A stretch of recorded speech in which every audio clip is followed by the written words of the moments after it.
Welcome back to the Clinician Voice Podcast. I'm Robin Geiger, Chief Nursing Officer for Ingenivis Health. Today, we have the pleasure of welcoming a physician who understands travel healthcare. Dr. Robert Miller Jr., MD, is a board-certified internal medicine physician with Vista Staffing. He obtained his medical doctorate, MD, from Downstate Medical Center in Brooklyn, New York, and went on to complete his residency at New York University Winthrop. Dr. Miller has collaborated with Overseas Medical Assistance Team, OMAT, to provide medical equipment and educational services to disadvantaged communities in Haiti. He has spoken numerous times on clinician advocacy and enjoys spending time with family and friends, and is an avid traveler and sports enthusiast. Join me in welcoming Dr. Robert Miller. Thank you so much, Robin, for that warm welcome. It's a pleasure to once again speak with you and share my thoughts. And it's just great to be a part of this forum again. And thank you for the opportunity. Absolutely. Thank you for being here. Your backstory, or how we know you, is that you have been in the travel industry for quite some time. But if you would just share with the audience, tell us about Dr. Robert Miller. What's your current role? Absolutely. Thank you again. I'm currently working as a full-time locum physician with my home base out of Florida, where I joined a facility and I've been working out there very steadily since the pandemic, going back to 2021. It's currently my longest assignment that I've had as a locum physician. I'm internal medicine trained and I work as a hospitalist, as I mentioned before, and finished my training back in 2017 before relocating down to Florida in November region of 2018, and I've been in Florida ever since. My transition here to locums medicine was something that developed over a period of time, going back to my days in residency training. I had two senior residents during my second year of training that had also made that decision to become locum physicians. So at that time, in the early mornings, right around sign out time, we would sit down and we'd just have conversations, and they would tell me, I'm going to be doing locums out of state and you should look into it. And I didn't really know too much about it, but I knew that there was something to it. So it wasn't shortly thereafter, in my second year of residency, I started up my first LLC, actually. So I had my own company going back to my second year of residency, and it wasn't travel based at that time. I was obviously still in training. I wasn't able to necessarily practice independently, but I did use it to work some shifts at the hospital, some of the telemetry units where after I was able to pass my boards, they would allow some of the third years to work in the hospital. And that's kind of what I used my company for initially, just kind of side work, side hustle, if you want to call it, tele-based medicine, things of that nature, kind of dabbling in different areas. And I really decided to make that transition in October, I would say October of 2020.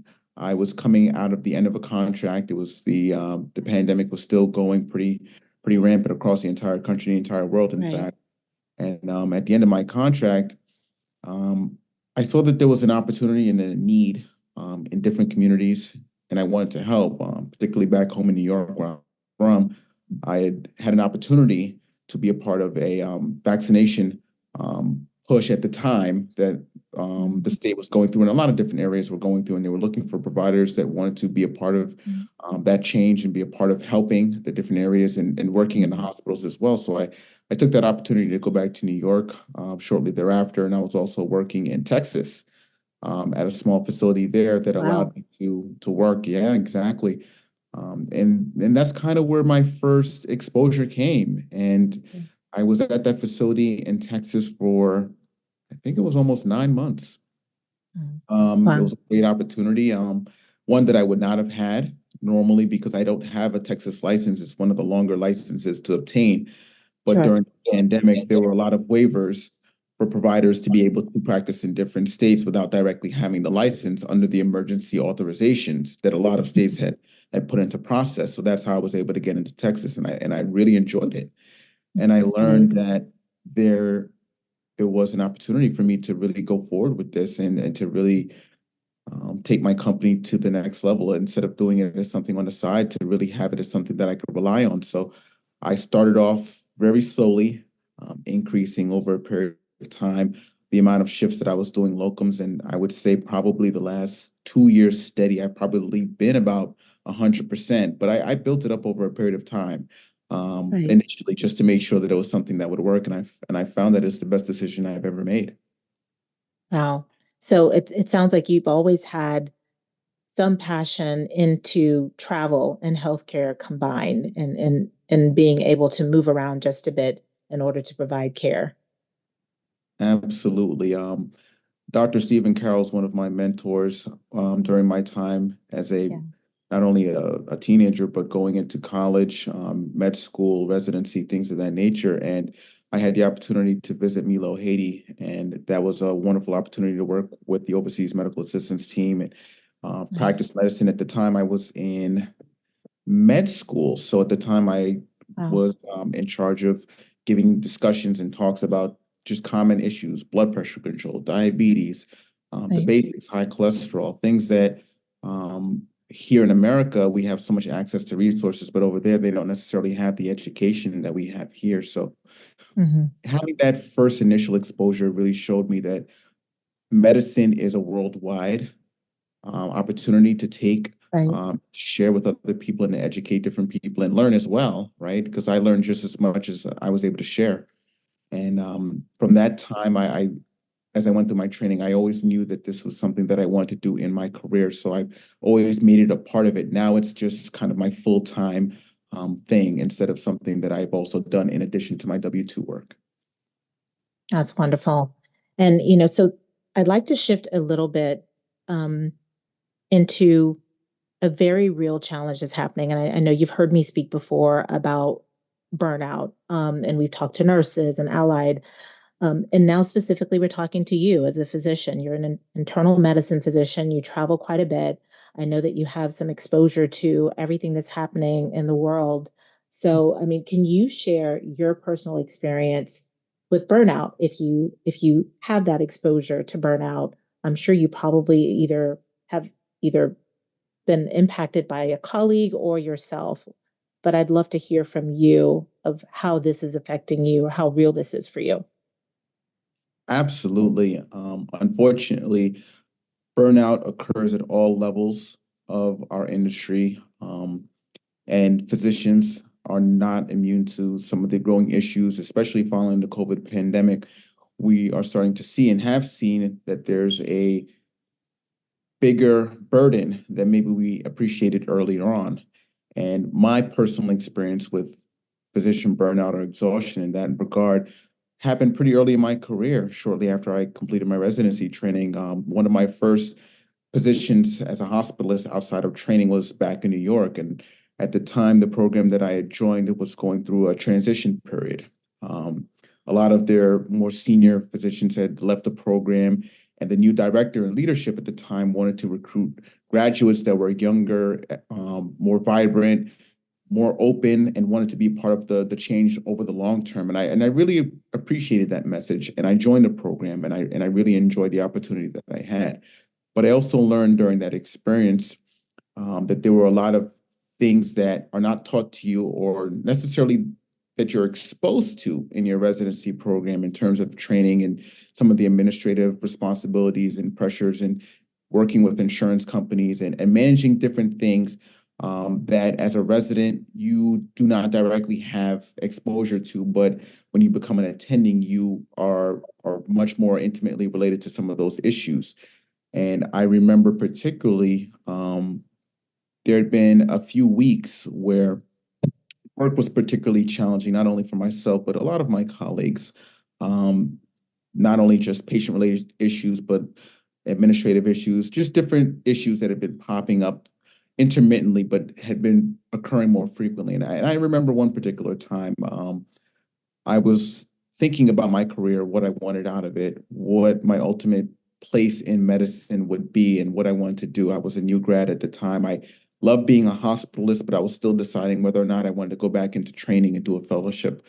And I remember particularly going to work one day and getting out of my car, and I remember it being 6:58. I will never forget that. It was 6:58. And I remember looking at the building. I Hmm. remember looking at the building, getting out of my car, looking at the building, and I felt chest pain. Oh, Um, wow. a pain for the first time in my life. And probably at that point, I probably have taken care of maybe hundreds, maybe 1,000, who knows at that point, of patients that have reported chest pain. We all have. Right. Um, and you can imagine what a person feels, but it's different when you could feel it for yourself. Hmm. And I may be what, 28, 29 at that time. And I'm Wow. like, what is this? And I just remember looking at the building when it happened, and I said, man, could it be that? Right. I knew that something, I knew that I wanted to make a change. And I had thought about it for some time because I said, I'm very close to some family that's out of the state. And Hmm. being a physician, a lot of the times you don't control a lot of the things that you have in your schedule. You don't get to control where you go to medical school a lot of the times, right? And Right. you get in and you're just grateful to be there. Residency. You may not get a choice where you go for residency if the match says that you're going across the You're way, going. then that's where you're going across the way. I Right. mean, that's just how the match goes sometimes. Right. But this was the first time where I had the opportunity to kind of make my own decision, and I was still trying to figure out what I wanted to do. And I just remember having that moment where I said, you know what, I need to be in a place where I want to be. And I knew that I was maybe approaching that area, that time of my life. It was my first time ever thinking of leaving New York. I'm born and raised in New York. I've never lived anywhere else a minute in my life. Mhm. Um, but I knew that I wanted something different. And for me, that I think was my first real experience potentially with burnout because I Mhm. had been going through just weeks, maybe probably a couple of months of just very difficult weeks at work. And it wasn't just me, it was a lot of my colleagues. Obviously, being part of a Mhm. program, we're trying to expand, we're trying to grow. There's new leadership, there's a lot of turnover that's going on. Right. It's an environment with change, and that wasn't something that I was used to. In residency, the people I started with were the same ones I finished with. The person that I started with on my Right. left and my right were the same ones there with me on graduation 1,000 days later. Right. Um, Same thing in med school. For the most part, the same group that I went in with were the same people I was there. So I wasn't used to seeing a lot of those things. And it was hard to say goodbye to some good friends that I made along the way. And Mhm. all of that contributed to, I guess, to some of the burnout because as a young graduate, you're also looking for some leadership as well. Um, and some of the older physicians to help guide you through some of these different challenges of being an attending. And Right. and when they left and made decisions like that, you almost kind of feel alone. And it's hard being in that situation, being a new attending and not really feeling like you always had some of those people that you could just kind of tap on the shoulder to, Right. hey, what do you think about this? What do you think about that? It wasn't really there at the time for me. So it was tough. And that was Yeah. probably my first experience.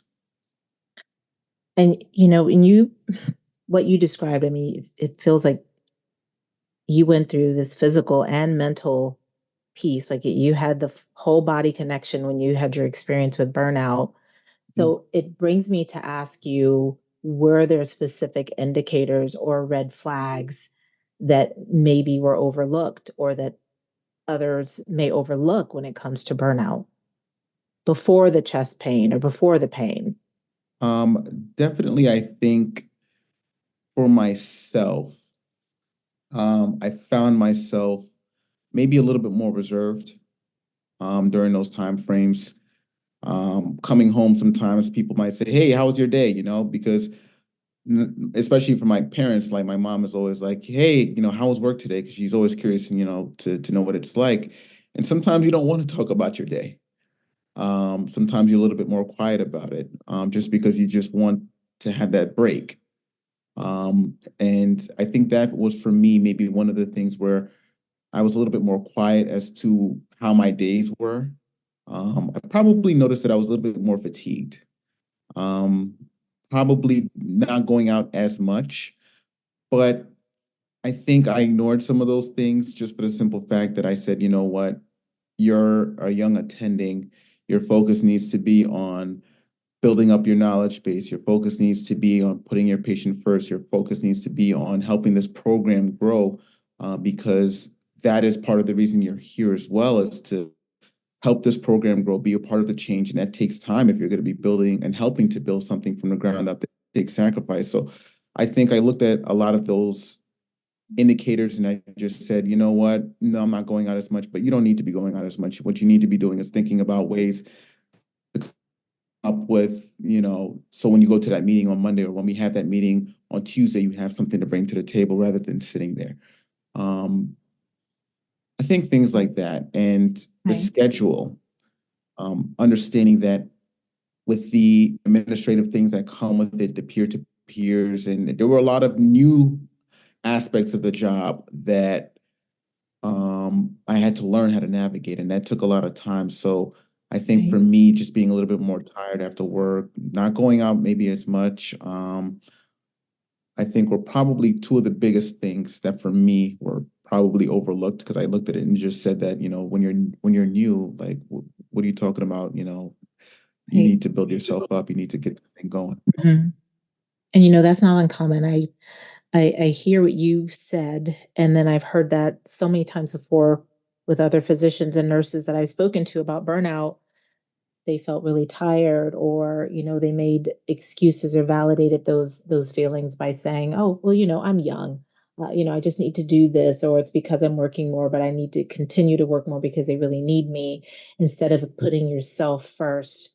And so my next question for you would be, you're an internal medicine physician, and it sounds like you were doing a lot of public health as well, almost, I mean, maybe urgent care, I'm not sure.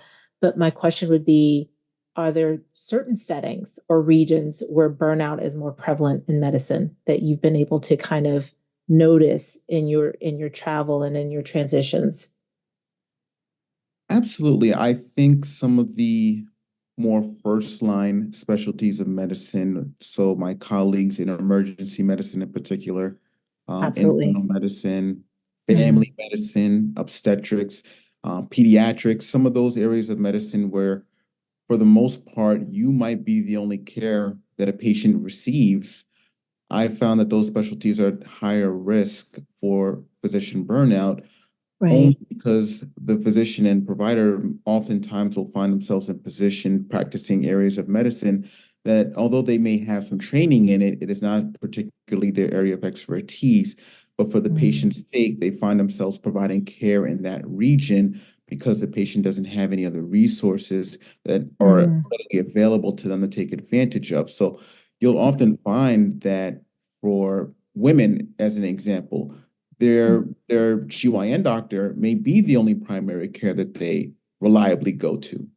Right. So they may rely on them to prescribe medications and things of that nature that they don't normally manage in conditions that they don't normally manage, but because Right. of the circumstances, unfortunately, they find themselves there. And I think in terms of regions, um, with my traveling for locums medicine, I think that I've learned that areas that are critical access facilities tend to be at higher Right. risk because the Mhm. providers that are there are asked a lot of times to practice medicine that they don't normally or typically practice on a regular basis. And again, it goes back to the same um, question of resources. You Right. have people that live in very rural areas of the country that may have very complicated medical conditions, but they don't have the access to the cardiologist, the gastroenterologist, the endocrinologist, the specialists that they necessarily should see on a very intimate basis. They may not necessarily be able to Right. see these type of providers regularly.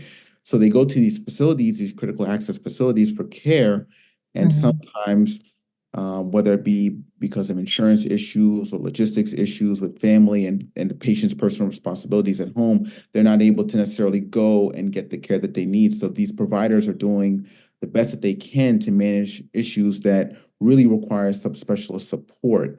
And that Mhm. can really put a lot of toll not only on the hospital system, because patients can sometimes end up progressing through whatever illness they've got going Right. on, Mhm. but it puts a lot of pressure on the providers as well and really pushes the burnout issue forward because they're doing the best that they can. But the Right. best that they can is limited not necessarily by knowledge base, but just available resources. It's a resource issue. Wow. Yeah, I see a lot of different. um, a combination of challenges that can increase the risk for burnout in those rural areas, those critical access areas that you mentioned. And I grew up actually in an area, more of a rural area. And I remember that very well with my mom, who had cardiac issues, and she passed when she was 54. Same thing. I'm not sure that she had all the resources that she should have had, even though she could have had access to those in a larger city. So, and I definitely understand that. Um, let's talk about self-care strategies. So we have the physicians, nurses, allied, whatever clinician that may be at risk for experiencing burnout. What Mhm. self-care strategies have you found most effective in managing burnout while traveling? Like you mentioned, kind of feeling that initial pain and it being almost like a wake-up call to you. You're remembering the time on the clock, which when you said that, I remember looking at clocks at different times during my life when impactful things have happened. So that was definitely a defining moment for you. How do you maintain your mental and physical well-being on the road? I'm grateful now that I'm better than I was when I first started out a few years ago. Hmm. Traveling to different areas, it was very difficult initially because the working was the easy part. The Hmm. difficult part was actually being off of work, in a sense, because there wasn't that balance. In my typical day-to-day routine, I would go to work, I would see my patients, finish work for the day, come home, cook, maybe go to some of my favorite restaurants if I wanted to, or do things that made me feel more like a regular, everyday person that had a proper work-life balance. Right. But being early on in my travel days, I can recall coming back to the hotel and not really knowing what to do, Mm. and not really having that balance because I felt that responsibility that I was in this community for the purpose of giving everything that I had to this community. So I didn't have the greatest balance. It was kind of hotel, work, hotel. Mm. And initially, I was okay with that, but then I started to feel more of that fatigue and burnout as the week continued, Mhm. because there wasn't really much of a balance. And I think that some of the tools that I used over a period of time was just being more vocal, calling back home. Mhm. Hey, how are things going? Calling friends. Hey, what's going on? It's not always easy when you're in a different time zone, Right. sometimes, but staying in contact as best as I could with something that I found. Another thing that I did was actually joining local gyms.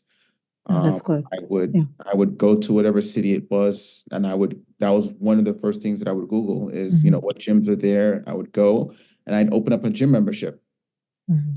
And I would just get a 30-day gym membership and just keep renewing it until my assignments were done. And I would always just go. I'm not a lifter or anything like that, but I'll go and I'll put on my headphones, listen to some music while I'm there, and just exercise the Right. physical and the Mhm. mind. I found that it kind of helped me focus. And Right. I think the other thing that I used to do is I like music. So Mhm. Mhm. I would experiment with different types of music, different genres, different things like that, Mhm. just try to expand my mind, um, and do different things like that, and slowly Mhm. make more friends too. I think as Right. a traveling physician, sometimes it can feel like a lonely world sometimes because you're traveling into these areas, you're doing your shifts, you don't know anybody when you first go there, they don't know you, so sometimes it can be a little bit of kind of Mhm. touch and feel to get to know people. But I try to Right. make it um, I tried to make myself more open and just getting to know the staff a lot more and just asking them their opinions. Hey, what do you guys Right. do around here for fun? Just to try to become more a member of the team rather than being Mhm. as the locums guy. I wanted to The be, travel. Mhm. yeah, I wanted to be more than that. And I really, really, really improved on that. And I'm glad that I did. That's awesome. Those are wonderful tips as well. I mean, I think everyone can relate to music and exercise. If you're not exercising, you should be. You So I should mean be that anyway. Yeah. yeah, you should be moving. So those are really, really helpful, and I appreciate those as well. Um, so the next question that I have for you, we've talked about this a little bit before, but Mhm. it's not just burnout, but is definitely contributing with attrition, with Yeah. physicians leaving the field, with nurses leaving the field. Yeah. So, based on your interactions with other healthcare providers, what are the most common reasons that physicians decide to leave the field of healthcare? And I know that you have a large network, so I'd love to hear this from you. In my opinion, I think there are two different demographics of two different reasons, two major different reasons. For some of the more experienced or seasoned physicians, I always remember them saying that medicine today is not medicine of yesterday. Um, the field has evolved, it has changed. The challenges that providers are dealing with today is different from the ones that they dealt with yesterday. For instance, the physicians that had their own practices that were able to take care and really manage their patients. That's for the Right, most part, it's starting to transition away from that more to a hospital-based ownership system. And for some of the older providers that are used to practicing medicine one particular way, charting and keeping records one particular way, that can be very challenging to do something one way for 20, 30 years, and then find out that the the, the field is transitioning, and you're right, kind of in that mode of, you're right there in the gray area. So a lot of them sometimes will mhm, say, you know what, I'm giving up the practice, and I'm gonna scale back, and I'm just gonna work part-time. Not necessarily fully leaving. Some are leaving, yes, right, but others are saying that we're just gonna scale back. We're not gonna take as much call anymore.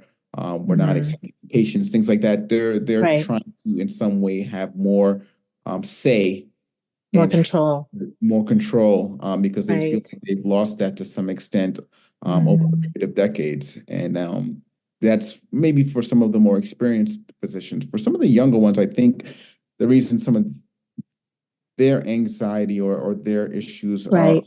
different, because they're coming out in this form of medicine. We don't have 10 years ago to compare to.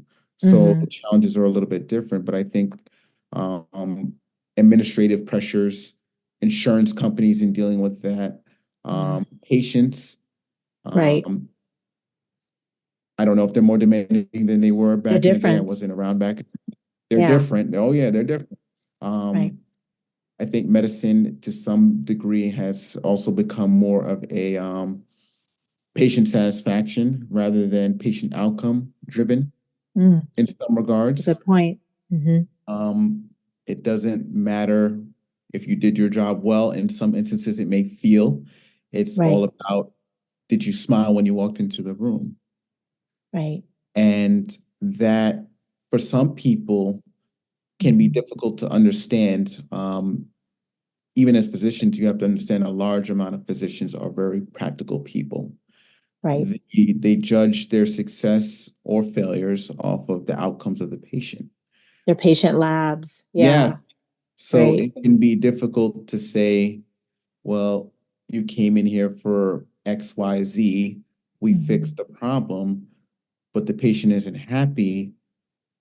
To wrap your mind around that can be a little bit difficult, because you're like, wow, you came in here for chest pain. We found out you had, whatever. We took you to the cath lab. We put a stent in. You're doing better. The labs are wonderful. You're feeling stronger. You're on your way home.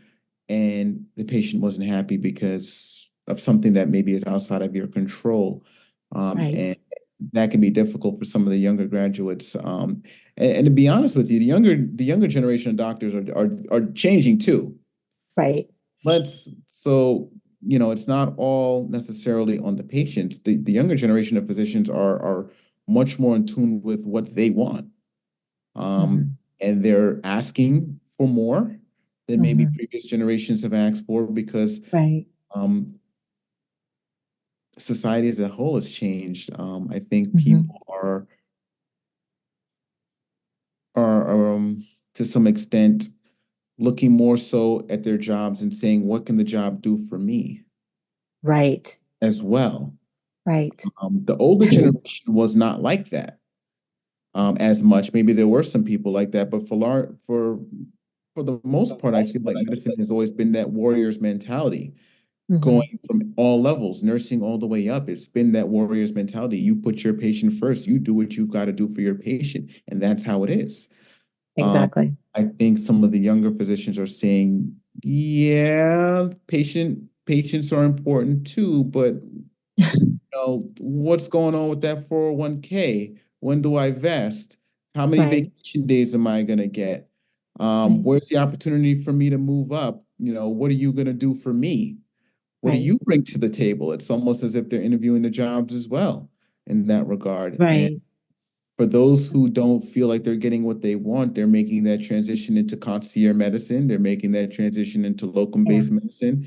And they're saying that they're going to practice how they want to practice, and that's that. So You're right. corporations are leaving for different reasons. Yeah, but you mentioned something. I mean, it's like a light bulb here on this side with me because what you mentioned was, and I think it's a delicate balance of we want Yes, them to yes, be self advocates, right? We want them yes. to take care of themselves and to be financial stewards and to, be more aware of their retirement and all of those different things. But there's also a balance of we're here to take care of the patient. And, we'll all be patients at some point. I always mention that and I try to put that back to the forefront because I think if we think in those terms, then we'll be more likely to put the patient first. Um, but I wonder also if the impact of transparency with medical students, with nurses, nursing students, if that would help them prepare for the realities of the profession. So, what advice would you give to medical students or early career physicians about managing their own needs versus the patient needs? I would say that it's important to be educated in both Hmm. and understand that healthcare is also a business, a rather large business of our country. And Right. in order to practice good medicine, you have to understand the resources that you're working with. That's just being a good physician. Um, One of my mentors used to tell me, what is the best medicine you'll ever give to a patient? And he would tell me the best medicine you'll ever give to a patient is the medicine that they take. And I always remind myself of that as a physician, I have the responsibility to be aware of all the factors that are involved in a patient's care, whether they be financial, economic, socioeconomic, all of those factors are just as Absolutely. important as the medicine that I perform Mhm. today. Just as Mhm. quickly as I look at a CBC, BMP, and any other Mhm. lab value, I also need to look at that patient and say, what can I do to put you in the best position to stay healthy and hopefully out of the hospital? What Right. tools can I give you that when you leave this place of healing, that you continue healing at home with the loved ones around you? Right. And that does come with transparency. I think if I were to go back and speak to my younger self, I Mhm. would say continue doing what you did initially, even though you didn't know what you were doing at the time per se. I Be had more a company. passionate. Right. Yes, I had a company. I understood that there was some business Mhm. aspect to medicine, but I didn't let that overtake my focus. I think if I can go back, I would have relied more on some of my outpatient primary care providers that were also doctors in the hospital because Mhm. they had a unique perspective being more seasoned physicians at that time. They had a very, very unique position as to what the challenges of physicians on the outside of the hospital would be. Because even though I practice inpatient medicine, I have to have a healthy understanding of what goes on outside the hospital and the recommendations that I make, because there's someone else who picks up the baton and cares Right. for these patients. I think if I can go back, working with some of the younger medical students, I think I would just allow them to enjoy the process of learning the science of medicine. Because I think at that level, that's probably the most important thing. But I think once you're in the residency training aspect, you really need to have honest discussion and open dialogue as to some of the challenges that you're going to be facing post graduation. Right. Because as a resident, I'm not doing peer-to-peers. As a Mm, resident, I'm not talking to insurance companies. But guess what? You graduate on the last day of June, and on July 1st, you're the attending. And guess what? right. Here's this number for peer-to-peer and authorization. And Hmm. you need to understand what goes into that. You need to understand how to have these conversations, how to Hmm. advocate for your patients, and how to work with Hmm. the insurance companies and other higher decision makers instead of looking at them as adversaries. Because at the Right. end of the day, we're all here to take care of the patient. We may have different perspectives, but that doesn't mean that we're adversaries at the end of the day.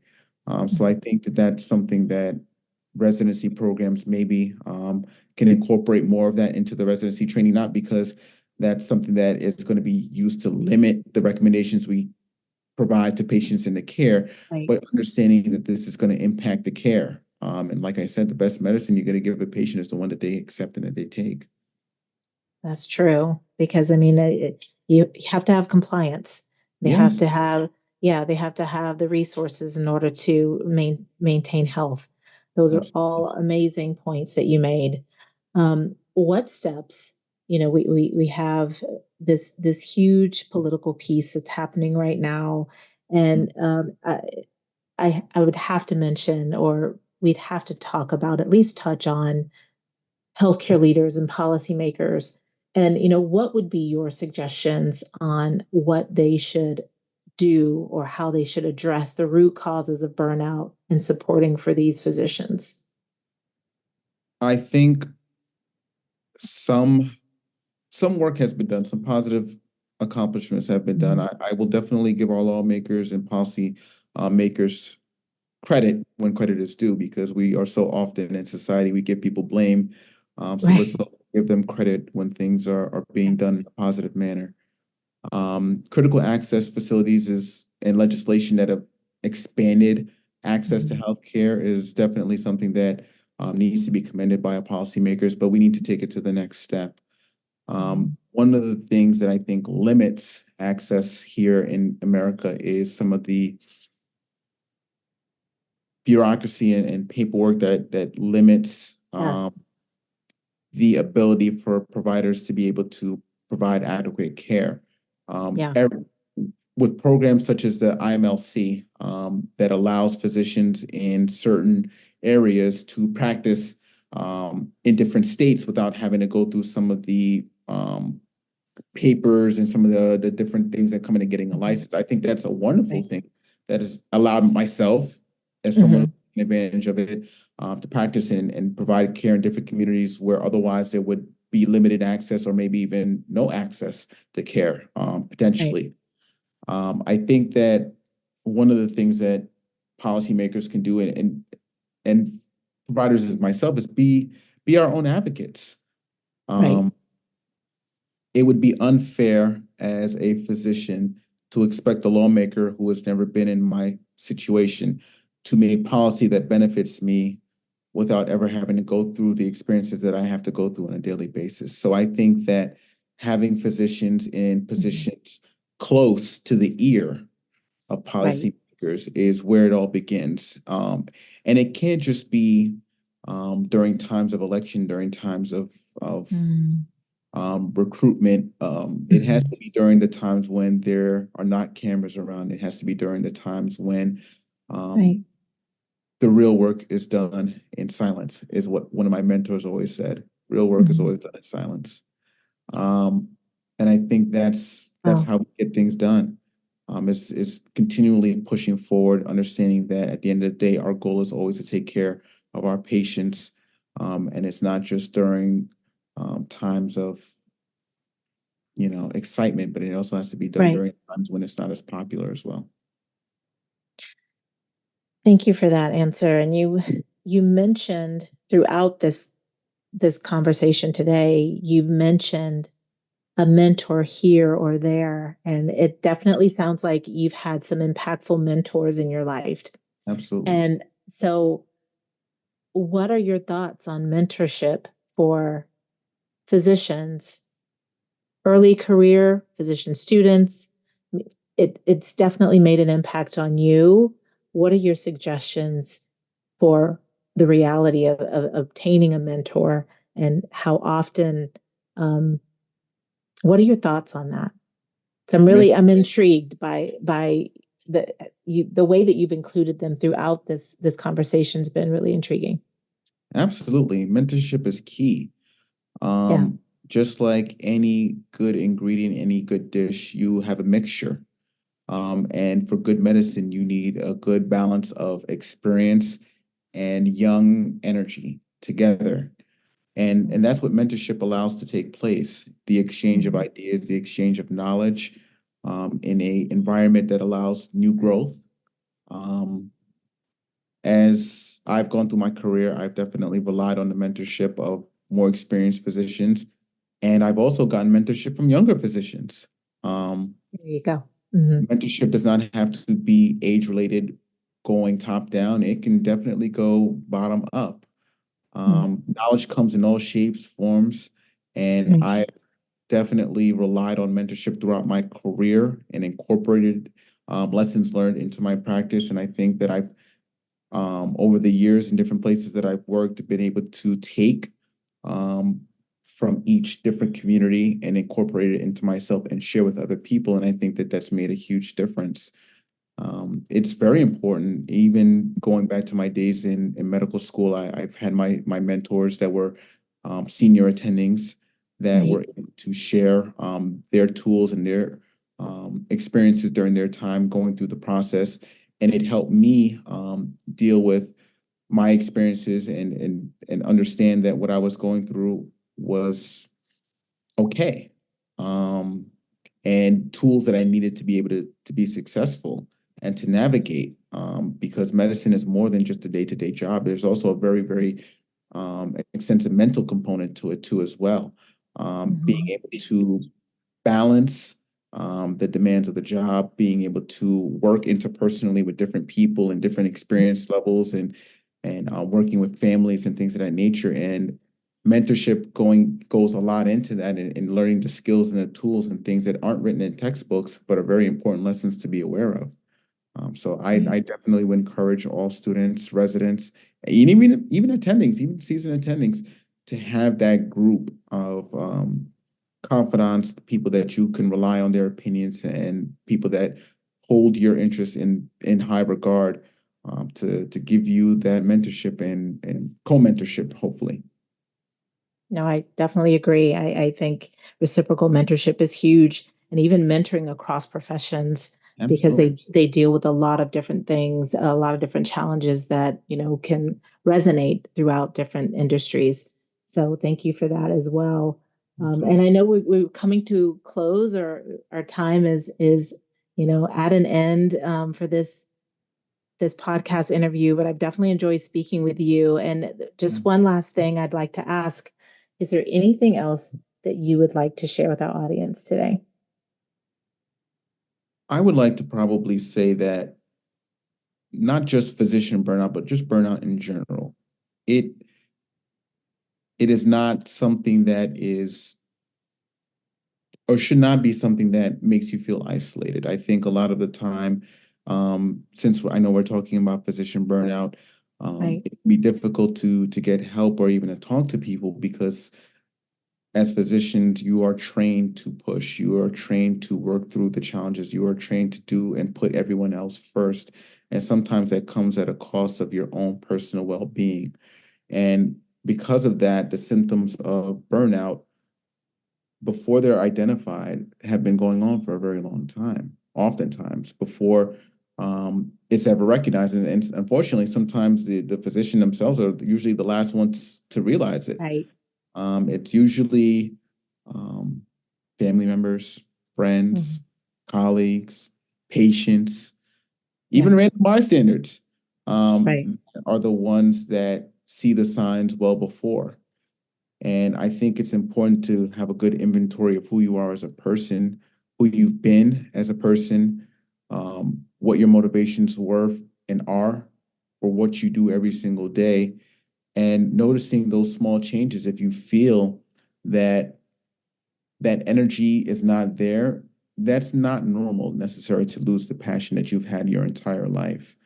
And that may be a sign that something is going on, and finding a healthy way to deal with it is very important. We all need a release. We all need to deal with our emotions different ways. Some people, it might be music. Some people, it might be finding new hobbies. Others, it may be, spending time with family and friends or exercising, whatever it may be. But there needs to be a healthy release, because the unfortunate reality is, in my opinion, physicians go through a lot of these challenges throughout their career. And if you don't have the tools to deal with it earlier on in your career, it will shorten your career, if not end it. Absolutely. It is no different than any physical ailment that we can go through. Stress and burnout and all these different things of the mind and the emotions will shorten your career. And I think everyone that goes into this field has to understand that um, what we do is unique. We are blessed to be in this position, but you also have to Right. take care of yourself. And if you're not taking care of yourself, then the job that you do taking care of other people will not be the best that it could possibly be. So the advice that I would give to others is find that tool in that toolbox, because it does exist. Find your tool, whatever it may be, and use it. And use it daily if you need to. Take breaks. Do new things. Find new avenues to fall in love again, if that's what it takes. And don't be afraid of change. Don't be afraid of change. I'll say that. When I started in 2020, I remember having this conversation with someone and being told or intimated, "Are you sure you want to do that? I think you'll be back." Oh, And I remember saying to myself, this is not the ground for me to grow. This is not the soil for me to grow. And I was nervous when I first started out. That's why I started off kind of stepwise and kind of worked my way up, because right. I find that balance. But I knew that the environment that I was in was not the environment that I needed to be in order for me to succeed to the best of my abilities. And I would say for other people out there, don't be afraid of change. Because to be fair, sometimes that fear of change is used to keep you in a position so you don't grow. Um, and Oh, don't allow yourself to stay in circumstances where you are not being healthy. You are physically, emotionally, spiritually declining, because you need to take care of yourself as well. So I would give that advice as well. Don't be afraid of change. Don't be afraid to grow. Don't be afraid to try new things. Um, we people in general, sometimes are afraid of the unknown. What's on the other side of that door? Um, right. we like patterns. We like to know what's going to happen the next day. We like to know what time we wake up. We like to know what time we start work. We like to know what time we get off. We like to know, we like to know, we like to know. But sometimes you have to understand that it's okay to not always know. But take that next step, take that next challenge, because burnout is real. It'll stop your career, and give you problems that you can never imagine if you don't take the right steps. So that's probably what I would say to my colleagues out there. Well, thank you for spending time with us on the podcast, Dr. Miller. It has been a pleasure to have you. Absolutely. Thank you so much for the opportunity. I appreciate you. And to our listeners, we hope that you will join us next time on Clinician Voice.